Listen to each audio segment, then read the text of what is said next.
오늘 본문에 보시면 예수님이 고향을 방문하셨다가 배척을 당하는 모습을 보여주고 있습니다.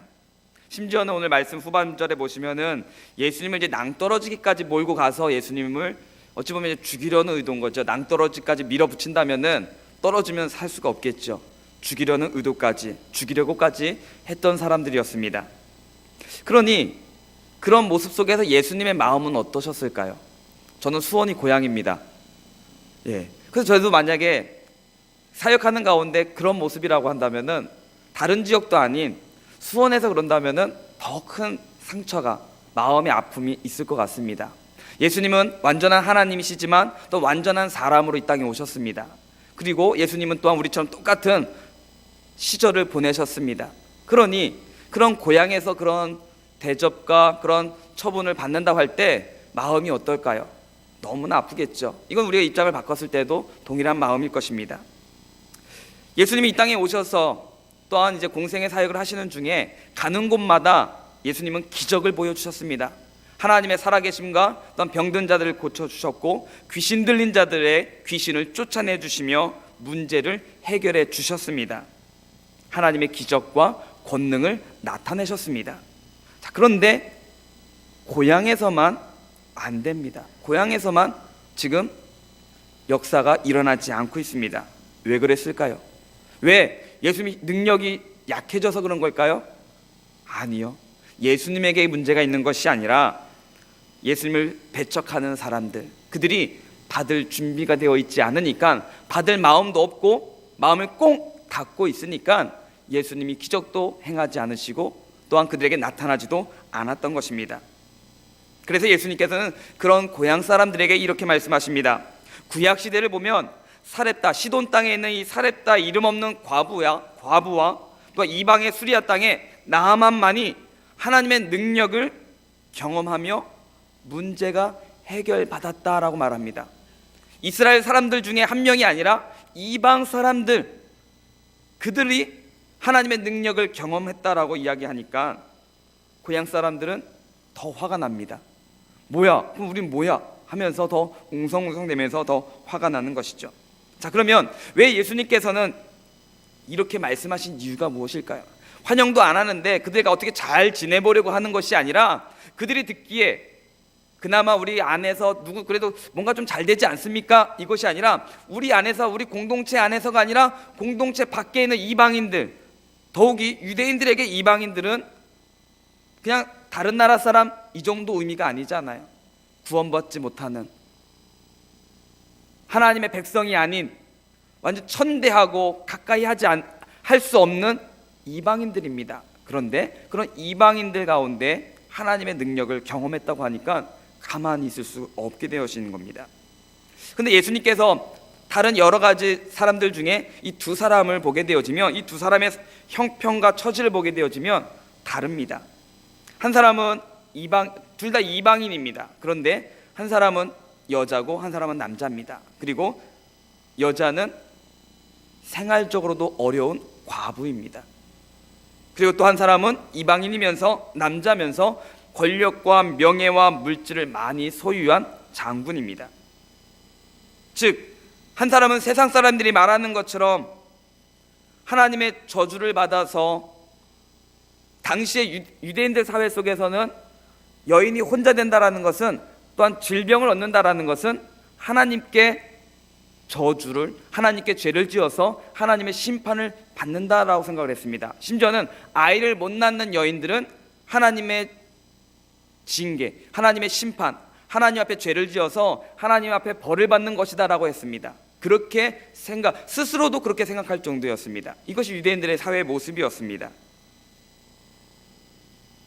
그런 저주받은 여인, 또한 많은 질병들 가운데 나병은요, 하나님 앞에 저주를 받은 병이다라고 생각을 합니다. 다른 병하고도 완전 차원이 다르죠. 그래서 구약에도 보시면은 다른 질병은 의사가 완치되었다라고 판단을 하지만 나병만큼은 의사에 의해서 판명되는 것이 아니라 제사장에 의해서 완치 판정을 받습니다. 그것은 하나님의 말씀으로 완전히 치유됨을 선언해 주시는 것이고, 그래서 나병은 다른 질병과 의미가 완전히 다릅니다. 전에도 한번 말씀을 드린 적이 있는데, 나병은 그냥 단지 몸이 썩어가는 것이 아니라 영적으로 본다면 썩어가도 아파도 문제가 생겨도 알지 못하는 것처럼 심령이 죽어가고 썩어가도 알지 못하는 병입니다. 그것은 오직 예수 그리스도 안에서만 회복될 수 있음을 보여주는 것이죠. 그래서 사람에 의해서 치유되는 것이 아니라 오직 하나님의 말씀으로 하나님의 사람에 의해서 선언되어지고 치유되어지는 것이 나병입니다. 그래서 하나님 앞에 징계와 심판을 받아서 가난하고 하나님 앞에 또한 또 심판을 받고 하나님께 저주를 받아서 질병을 얻은 이 사람들이 하나님의 능력으로 문제가 해결되어지고 병이 나았다고 하니까 이 유대인들, 이스라엘 백성들이 들을 때 기분 좋을 리가 있겠습니까? 자기들의 앞에서는 아무 일도 나타내지 않으면서 이방인들에게는 그런 일을 나타냈다고 하니까 그들은 당연히 화를 낼 수밖에 없었습니다. 그것은 바로 하나님의 은혜를 받을 사람들이 아닌 자들이 자기들이 생각할 때에는 하나님의 은혜 밖에 있는 자들이라고 생각을 했는데 하나님의 은혜를 받았다고 하니 받을 자격이 없는 자들이 은혜를 받는다고 하니까 그것이 이해되지도 또한 수용할 수도 없는 것이었습니다. 그런데 성경은 바로 은혜 받을 자격이 없는 자들이 하나님의 은혜를 받는다라고 오늘 우리에게 말씀하고 있습니다. 이처럼 하나님의 은혜는 내가 생각할 때, 아니 세상 많은 사람들이 모두가 동의한다 할지라도 은혜 받을 만한 자격이 없는 사람이라고 모든 사람들이 동의하고 모두가 그렇게 다 찬성할지라도 하나님은 은혜를 주시고 사랑하시는 하나님이심을 믿으시기를 바랍니다. 세상 사람들에 의해서가 결정되어지는 것이 아니라 은혜를 주시는 하나님께서 주시면 은혜는 받게 되는 줄로 믿습니다. 그 사람이 우리의 생각으로 은혜 밖에 있는 사람이라 생각되었을지라도 우리 가운데 도저히 용서되지 않는 사람이라 할지라도 하나님께서는 은혜 베푸시기를 원하시고 은혜를 주시기를 원하십니다. 오늘 우리 수원동부교회 안에서도 우리 모든 성도님들에게 하나님의 은혜가 풍성히 임하고 그 하나님의 은혜를 모두가 받고 누리시기를 주님의 이름으로 축원합니다. 그렇다면 하나님은 우리에게 어떤 은혜를 주실까요? 오늘 두 가지를 잠깐 살펴보겠는데요. 첫째, 하나님은 찾아오시는 은혜를 주십니다. 찾아오시는 은혜. 오늘 오전에 설교 가운데 하나님께서 우리에게 찾아오신다고 하셨죠. 우리에게 신방하신다고 하셨습니다. 하나님께서 우리에게 찾아오시는 은혜를 주십니다. 하나님이 찾아오시는 것 자체가 오늘 우리에겐 은혜입니다. 하나님은 항상 나와 우리와 함께 하시는 분이십니다. 그런데 특별히 함께 하시지만 특별히 또 어려울 때 찾아오셔서 우리가 힘들 때 찾아오셔서 위로해 주시고 도와주시는 분이 우리 하나님 아버지십니다. 창세기 28장에 보시면 야곱의 이야기가 나옵니다. 야곱이 고향을 떠나서 우리가 잘 아는 것처럼 이제 아버지를 피하고 형을 피해서 고향을 떠나서 이제 갑니다. 그렇게 가다가 이제 시간이 지나서 지쳐서 광야에서 노숙을 하게 되어지죠. 광야에서 이제 잠자리에 들 때 그 자리에 아무도 없었습니다. 그래서 아무도 없는 가운데 잠자리에 들었는데 나 혼자라고 생각을 했는데 그 혼자라고 했던 그 자리에 누가 찾아오십니까? 하나님께서 찾아오셨습니다. 야곱이 하나님 저 너무 무섭습니다. 저 외롭습니다. 저 혼자입니다. 야곱이 하나님께 찾고 하나님을 찾은 것이 아니라 혼자라고 생각했던 그 자리에서 또한 외롭게 쓸쓸히 잠들어 있는 그 야곱에게 하나님이 찾아오셨습니다. 그리고 환상 가운데 사닥다리를 보여주십니다.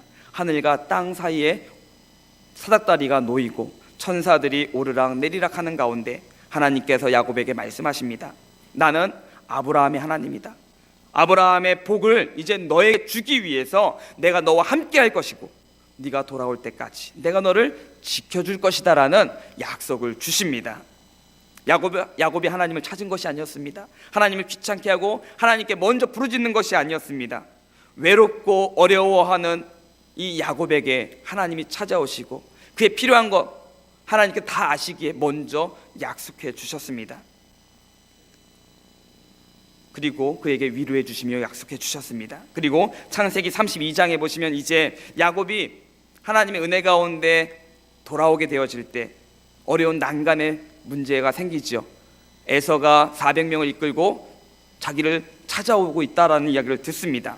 그때 딱 들었을 때 형이 나를 반겨주는구나 이런 마음이 아니라 큰일 났구나, 이제 죽겠구나 이런 마음이 들죠. 어떤 방법으로도 형의 마음을 움직일 수 없을 것이야, 이런 것이 생각되어집니다. 아마 일생 일대 최대 위기일 것입니다. 그때에도 하나님이 찾아오셨습니다.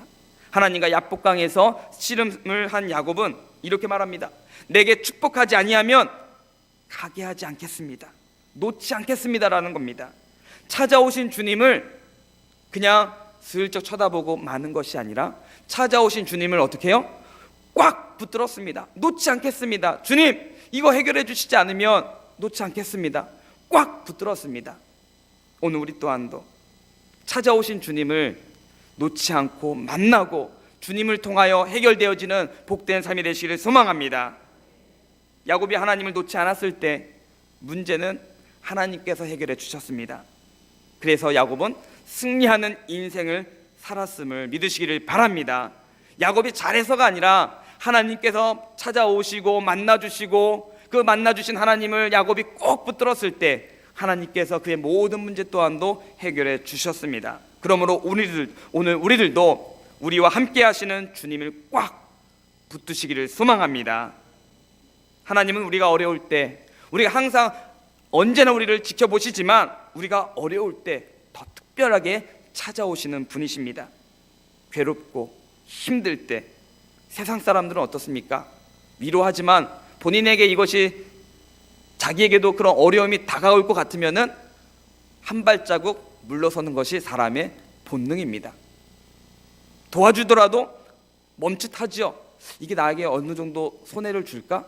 한번 계산을 해보기도 합니다. 어느 정도까지는 내가 괜찮아, 이 정도 내가 감수할 수 있어, 이렇게 하겠지만 그러나 어느 정도 선을 또 넘게 되어지면, 내가 생각한 그 선을 넘게 되어지면 쉽게 도와주지 못하는 것이 사람입니다. 그 사람 자체가 나쁘기보다는 우리 모두가 다 그런 존재입니다. 인간의 본성 자체가 그런 것이죠. 사람들은 자기 또한도 힘들게 되어지면은 떠나는 것이 사람입니다. 그러나 내가 외로울 때 주님은 나를 찾아오시고 내가 힘들 때 나를 도와주시는 분이심을 믿으시기를 바랍니다.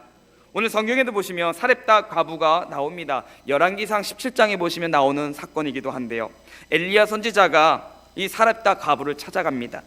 그리고 물과 떡을 달라고 요청을 합니다. 평소라면 유럽이나 중동에 보면은 나그네를 대접하는 것은 당연한 모습이었습니다. 그래서 나그네를 대접하고 모르는 사람일지라도 손님이 오면은, 우리나라 같은 경우도 그런 풍습이 많이 있었죠. 근데 오늘날 같은 경우는 참 안타깝게도 남이 모르는 사람 오면은 참 무섭습니다. 심지어는 교회도 처음 왔는데 너무 열심히 하면은 좀 겁이 나기도 하죠. 교회 처음 다닌다고 했는데 저렇게 열심히지? 이게 정말 안타까운 현실입니다. 더구나 또 모르는 사람 오면은 어서 오세요가 아니라 무슨 일이세요? 누구세요? 이제 이렇게 묻는 게 참 우리의 모습이 되었습니다. 안타까운데 중동에도 이제 환영하고 반기는 그런 문화가 참 많이 있습니다. 그런데 그런 문화 속에 있지만은 3년 6개월 동안 비가 오지 않으니까, 흉년이 드니까 먹고 마시는 게 부족합니다. 아무리 남을 대접하는 게 미덕인 문화일지라도 3년 6개월 동안 물이 안 와, 비가 안 내리면은요 어떻게 되겠습니까? 더구나 중동 기후에서 3년 6개월 동안 비가 안 오면은 더 힘들죠. 먹을 거, 마시는 건 당연히 없죠. 땅이 마르면은 곡식도, 먹을 거리도, 가축들도 다 죽어나갑니다. 마시는 정도의 먹을 것도 없습니다. 지금도 그런 상황 속에서, 그런 어려운 가운데 있습니다. 나 한 사람 간신히 먹는 것조차 힘든 그런 때입니다. 그런 가운데 사렙다 과부에게 엘리야 선지자가 말을 합니다. 엘리야 선지자가 과부에게 떡과 물을 달라고 요청하는 것이죠. 그러자 이 여인이 엘리야 선지자에게 이렇게 말을 합니다. 당신의 하나님 여호와께서 살아계심을 두고 맹세하노니 나는 떡이 없고 다만 통에 가루 한 움큼과 병에 기름 조금뿐입니다. 이것으로 음식을 만들어서 나와 내 아들이 먹고 우리는 이제 죽을 겁니다. 이렇게 말을 합니다. 정말 그 상황이 얼마나 끔찍한 상황인지를 보여주는 고백입니다. 마지막 먹을 음식, 먹고 죽을 예정입니다. 그것도 아들과 제가. 이제 대접을 하고 싶어도 없습니다 라고 말합니다. 그럼에도 불구하고 엘리야 선지자는 말하기를 두려워하지 말고 가서 당신 말대로 하는데 음식을 만드는데, 그런데 먼저 나를 위해서 작은 떡 하나를 만들어 가져다 주고 당신과 당신 아들을 위해 떡을 만들라고 말합니다. 만들 때 얼마나 두렵겠습니까? 이 음식을 만들 때 정말 아들하고 맛있게 먹어야지 하는 마음으로 만들겠습니까? 어떤 마음이겠어요? 이게 마지막 먹고 죽어야 될 음식이라고 한다면 만드는 사람의 마음이 어떻겠습니까? 눈물이 흐를 것이고, 이 아들, 나는 그렇다 치더라도 이 아들만큼은 살리고 싶을 것인데 그 아들과 마지막 먹어야 될 음식입니다. 두려운 마음이 있죠. 그래서 엘리야 선지자는 두려워하지 말라라고 먼저 위로합니다. 그러면서 나를 위해서 작은 떡 하나를 준비하고 그리고 당신과 당신 아들을 위해서 떡을 만들라고 말합니다. 그러면서 엘리야 선지자가 뭐라고 또 말을 덧붙이냐면은, 나 여호와가 비를 지면에 내리는 날까지 그 통에 가루가 떨어지지 아니하고 그 병에 기름이 없어지지 아니하리라 하셨느니라 라고 하나님의 약속을 전해줍니다. 하나님의 말씀을 여인에게, 이방인이면서 경제적으로 어려워 살고 있는 그 과부에게 하나님의 말씀을 줍니다. 이 말씀이 오늘 나에게 주어진다면 어떻게 하시겠습니까? 정말 남에게 먼저 주실 수 있겠습니까? 제가 신방을 가서 달라고 하시면 주시겠습니까? 목사님 이상한 것 같아, 뭐 이러시지 않겠어요? 우리 형편 뻔히 알면서 어떻게 먼저 달라고 하실 수가 있어? 이러지 않겠습니까? 이것이 사람의 마음이죠. 나 먹기도 힘들고 나도 지금 힘들어 죽겠는데 어떻게 주겠습니까? 그럴 수 없죠. 그런데도 한번 거절했어요. 이거 마지막입니다. 먹고 죽을 거예요. 거절했습니다. 그런데도 뭐라고 합니까? 그런데도 달라는 겁니다. 알아요. 그런데 두려워하지 말고 먼저 나를 위해서 작은 거 하나 준비해 주십시오. 달라고 합니다. 그런데 사렙다 과부는 더 이상 이 엘리야의 말에 더 이상 항의도 불평도 하지 않았습니다. 어떻게 이렇게 할 수 있냐고, 어떻게 이럴 수 있냐고, 하나님의 선지자면서 어떻게 이럴 수 있습니까? 도와주지는 못할 망정 어찌 이럴 수 있습니까? 라고 따지지도 않았습니다. 한 번 먹을 양식밖에 없었지만 하나님의 선지자의 말대로 그대로 남은 양식을 가지고 대접을 했습니다. 그 결과 그와 엘리야와 그의 식구가 여러 날 먹었으나 여호와께서 엘리야를 통하여 하신 말씀같이 통에 가루가 떨어지지 아니하고 병에 기름이 없어지지 아니하니라. 아멘. 오늘 우리에게 주시는 말씀이 있으실 겁니다. 그 말씀, 주시는 말씀같이 이루어질 줄로 믿습니다. 우리가 힘들고 약하고 어려울 때 우리를 찾아오시는 주님은 우리에게 마지막 남은 시간, 마지막 남은 힘, 마지막 남은 물질, 마지막 남은 희생까지도 요구하실지 모릅니다. 주님, 제가 그동안 얼마나 섬겼습니까? 많이 섬겼습니다. 그동안 열심히 했잖아요. 이제 이거 마지막입니다. 우리 이렇게 말할 수도 있을 것입니다. 그러나 그럴 때도 주님은 그래, 알아. 그래도 그 마지막도 나에게 달라고 요청하십니다. 그러면 어려울 때, 힘들 때일지라도 그래도 죽어도 안 됩니다 라고 말하지 마십시오. 그럴지라도 순종하시기를 바랍니다. 그리하여 하나님께서 이 사렙다 과부에게 은혜와 복을 주신 것처럼 오늘 우리에게도 넘치는 은혜와 복이 있기를 주님의 이름으로 축원합니다. 하나님 우리에게 찾아오시는 복을 주셨습니다. 그래서 우리가 이 자리에 있는 것이죠. 하나님 우리를 먼저 찾아오셨기에 이 예배 자리를 사모함으로 나온 줄로 믿습니다. 그래서 우리는 이미 하나님의 은혜를 받은 사람들입니다. 자, 그리고 두 번째로 하나님이 주시는 은혜는요, 하나님이 고치셨다라는 겁니다. 엘리사 시대 많은 나병 환자들이 있었습니다. 유대인들이 있었고 그 중동에도 많이 있었죠. 그때 고침받은 사람이 이스라엘 땅에도 많은 나병 환자가 있었음에도 불구하고 이방 사람 나하만 한 사람만이 고침을 받았습니다. 이 나병은 불치병입니다. 거의 고칠 수가 없습니다. 간혹 고쳐지기도 합니다. 근데 이것은 나병의 특성이 이제 두 가지가 있습니다. 악성이 있고 좀 이제 보통 나병이 있는데, 그러니까 전염이 되는 것도 있고 전염이 되지 않는 것도 있습니다.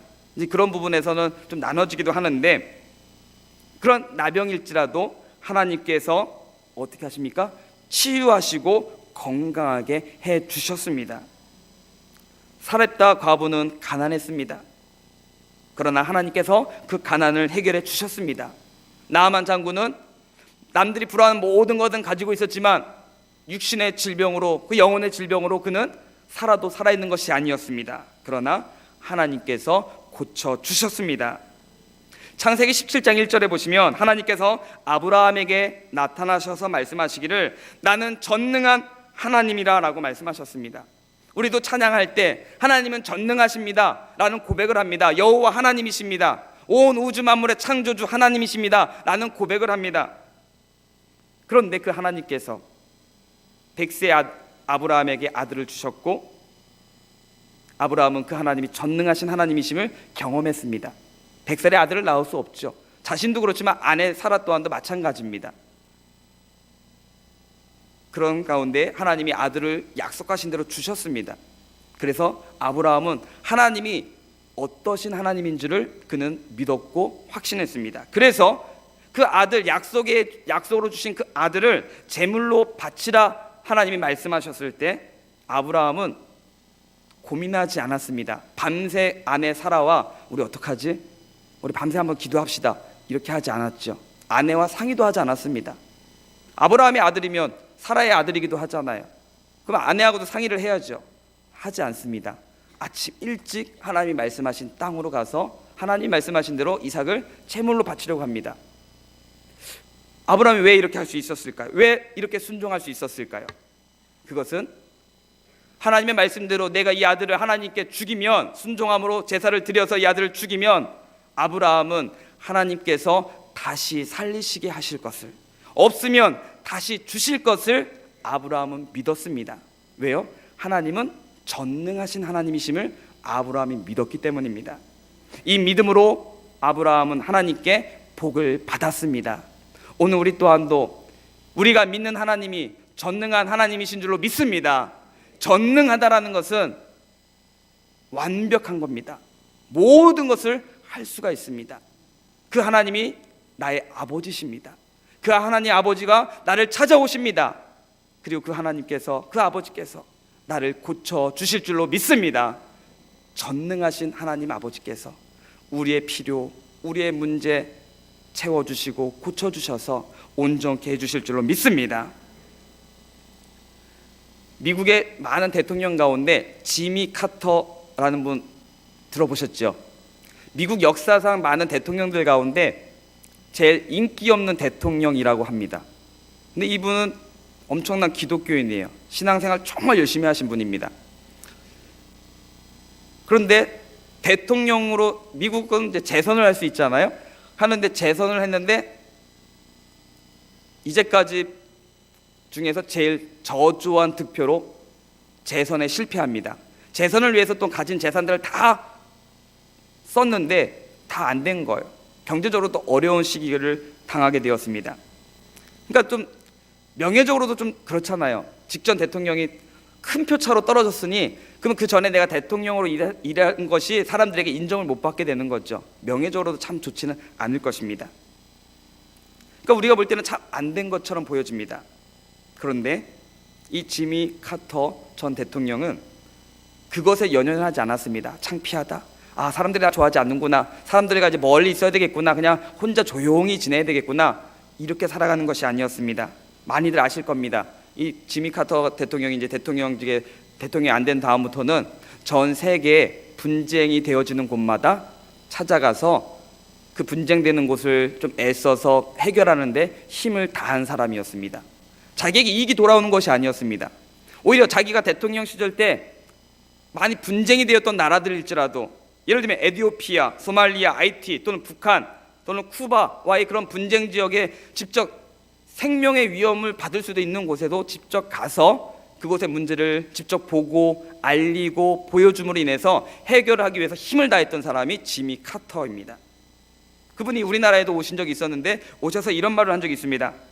나를 향하신 하나님의 계획은 미국의 대통령이 아니었습니다.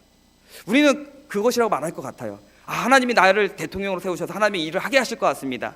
그런데 이분이 고백하기를 나를 향한 하나님의 계획은 미국의 대통령이 아니었습니다. 대통령의 경험으로 세계를 다스리는, 세계에서 일을 할 수 있는 대통령이 되게 하셨습니다. 이런 이야기를 합니다. 많은 득표로 실패했습니다. 창피하죠. 그런데 그것에 연연하지 않고 하나님이 나를 사용하시는 것이 무엇인가 고민하고 생각하면서 하나님이 사용하시는 곳에 순종함으로 나아가는 삶을 살았습니다. 하나님의 능력은요, 우리가 생각하는 것보다 훨씬 더 크고 우리가 계획하는 것보다 더 넓다는 사실을 믿으시기를 바랍니다. 미국의 대통령이 더 많은 일을 할 것 같죠? 근데 더 제한적입니다. 하나님이 더 많은 일들을, 더 큰 일들을 하게 하셨습니다. 하나님은 우리가 어려울 때 찾아오시고 우리의 문제를 해결해 주시는 분이십니다. 그러기에 하나님을 꽉 붙잡으시기를 바랍니다. 그리고 하나님의 은혜를 받으시기를 바랍니다. 이 세상에서 아무것도 의지할 곳 없는 사람은요, 돈이 떨어지고 권력이 떨어지고 몸이 병들면 어떻게 될까요? 이제 인생이 끝났다라고 말합니다. 난 아무것도 없다라고 말을 합니다. 하지만 하나님을 믿는 사람은 돈도 떨어지고 권력도 떨어지고 몸도 병든다 할지라도 하나님을 믿기 때문에 절대로 끝이 아니다라고 말할 수 있습니다. 어려움 속에 오시는 하나님은, 문제를 해결해 주시는 하나님을 통해서 새로운 인생을 살게 될 줄로 믿습니다. 더 새로운, 더 크고 놀라운, 내가 경험하지도, 내가 계산해보지도, 내가 기대하지도 못했던 인생을 하나님께서 새롭게 살게 해 주십니다. 그러기에 힘들고 어렵다고만 말하지 마십시오. 우리 힘듭니다. 근데 이거는 요맘때 되면은 이제 다 설교 가운데 들어가는 예화니까 오해하지 말고 들어주시기 바랍니다. 오전에도 목사님께서 말씀하셨는데, 요맘쯤 되면은 이제 내년을 준비를 해야 되거든요. 그래서 이제 직분자들 또한 여러 기관에 또한 여러 가지를 맡기잖아요. 그럴 때 많은 분들이 순종하시는 분도 있지만은 간혹 힘이 들어요. 우리 구역 만약에 변동이 되어진다면 이분 빼가면 우리 힘들어요. 이렇게 되어질 수 있어요. 사렙다 과부랑 똑같습니다. 사렙다 과부는 죽습니다였습니다. 그런데 하나님께서 어떻게 해주셨습니까? 이 사람 없으면 우리 가정교회 무너질 것 같습니다. 그런데 하나님께서 더 크게 역사해 주셨습니다. 오늘 우리 또한도 그런 믿음으로 하나님을 의지함으로 나아가셔서 내게 주신 거 안에서 내가 하나님을 위해서 헌신하고 할 때 하나님께서 주실 줄로 믿습니다. 그러기에 오늘 우리에게 필요한 것은 하나님의 말씀에 순종과 믿음으로 나아가시기를 바랍니다. 주님께 드리십시오. 더 힘쓰십시오. 열심히 힘쓸 때 하나님께서 그 모습 너무나 기쁘게 받으시고 또한 그 기쁨을 역사하여 주셔서 오늘 우리를 통하여 또한 2019년엔 더 큰 역사로 회복과 부흥의 역사 이루게 해주실 줄로 믿습니다. 그러면 사렙다 과부처럼 나아만 장군처럼 하나님께서 오늘 우리에게도 큰 은혜로 함께 해주실 줄로 믿습니다. 마지막 하나의 예화를 드리고 마치도록 하겠습니다. 어느 부부가 아주 끔찍하게 부부싸움을 했다고 합니다. 그러다 이 가정은 남편이 주도권을 쥐고 있나 봅니다. 그래서 아내에게 막 싸우다가 결정타를 날렸습니다. 당신 짐 싸갖고 나가버려 그러는 겁니다. 그래서 진짜 부인이 방에 들어가서 큰 가방 하나를 가지고 나왔어요. 그 남편이 정말 나가려나 속으로 생각을 하죠. 그 부인이 큰 가방을 가지고 나왔거든요. 큰 가방을 가지고 나오더니 다 필요 없고 나 그럼 하나만 가져가겠어. 그 남편은 뭐지? 통장? 머리를 굴리는 거죠. 하나 뭐지? 굴립니다. 그러니까 아내가 하는 말이 이겁니다. 난 다른 거 다 필요 없습니다. 당신 빨리 이 안에 들어가. 이거였습니다. 네, 남편만 데리고 가겠다는 겁니다. 싸웠지만 남편을 데리고 가겠다는 겁니다. 한 예화죠. 오늘 우리 인생에서도 만약에 내가 하나만 가지고 가야 된다면 무엇이겠습니까? 통장일까요? 집문서일까요? 무엇이겠습니까? 다 필요하겠죠. 근데 우리 인생에 정말로 필요한 거 가장 하나라고 뽑으라 한다면 우리 하나님 아버지가 되시기를 소망합니다. 하나님이 내 인생의 주인 되셔서 내가 하나님의 것이 되고 하나님이 내 인생의 주인 되셔서 내 인생을 더 크고 놀라운 삶으로 역사해 주시는 인생이 되시기를 주님의 이름으로 축원합니다.